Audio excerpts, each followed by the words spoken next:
Now, according to the National Institute for Communicable Diseases, more than 400 children have succumbed to the COVID-19 pandemic between March of 2020 and May of this year. The stats show that over 36% of the deaths were among adolescents aged between 15 and 19, and 31.2% were aged under 1 year.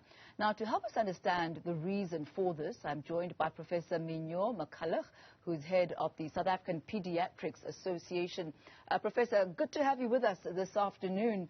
Perhaps let's start with the confusion that may have been caused regarding the time span and the dates. The initial report that we got is that this was between March of 2020 and May of 2021, which would have been really shocking because in a period of just a few months, there would have been 400 deaths of children. Just rectify this for us. Yeah, thank you very much for having me on your show. Always a pleasure.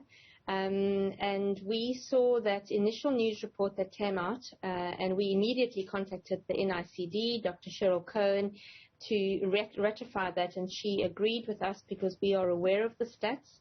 It's March of last year until May of this year. So that is over a year and 3-month period, so 15 months. And if we look at the number of adults who have succumbed, it's 60,000, of which those have been 401 children. And when we look at the 401, if you work that as a percentage, it's 0.07%, not even 0.1%. So to put it the other way around, 99.3% of adults have succumbed and only less than 0.1% of children.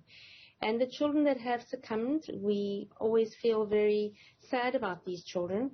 But when we went and analyzed them, the little kids all had coexisting major problems. They were premature, or they had leukemias or cancers of other kinds, or other conditions which already had limited their lifespan.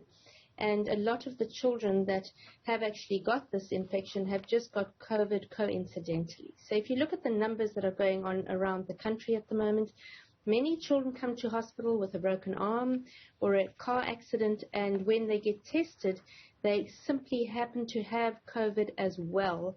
And you can't say that somebody with a broken arm has died of COVID. So the mortality of those children, only 401 out of 60,000.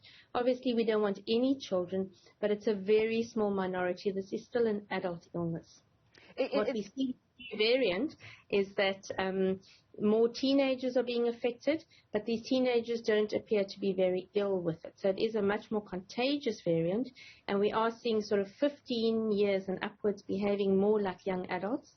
It is contagious, but still compared to the adults who are needing to be admitted to hospital for severe infections, adolescents are not being admitted to hospital in nearly the same numbers as the adults are. So that still confirms what the research has showed overseas and the research that we've now started doing in our own country.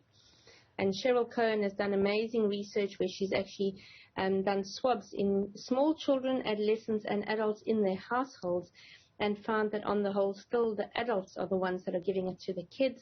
The kids on the whole do not have that much COVID. So our summary, it's still an adult disease. It affects adults much more severely than children.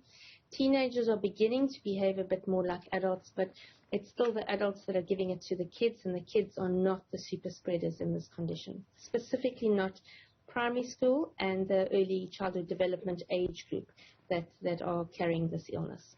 And how do our numbers compare, Professor, to the international norms and the studies there? So across the world, we can see whichever variant it is, this is still an adult disease, which is unusual because in the past, all the viruses that we used to affect, if you think about the common cold, most of the kids get it more easily than the adults, but this is a very different virus. And so we really don't want panic because of the numbers. That was an incorrect reporting. It was over 2 months. It's actually over a year and 3 months. Much smaller numbers of children compared to the thousands and thousands of adults. And so we are really encouraging people. The only way of getting on top of this virus is to get adults vaccinated.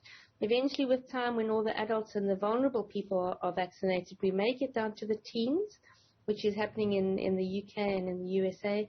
But on the whole, this is a virus that really affects older people, and so those are specifically the ones that we need to get vaccinated as soon as possible to stop the increased variants from affecting our population. And what is the vaccination level or the process of vaccination for children around the world? We know that studies have been done in the United States as well as in the European Union as well.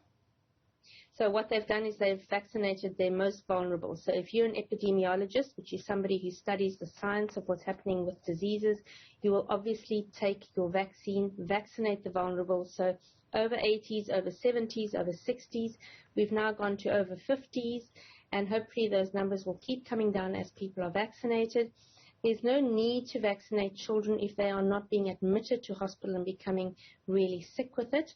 If we have enough vaccine to go around, it's about how you pass it on to various people. If you've got a limited amount of vaccination, you're not going to be doing the children because they're the least. Professor Mignon McCulloch, I do apologize for having to cut you short there, but we thank you very much for your insight.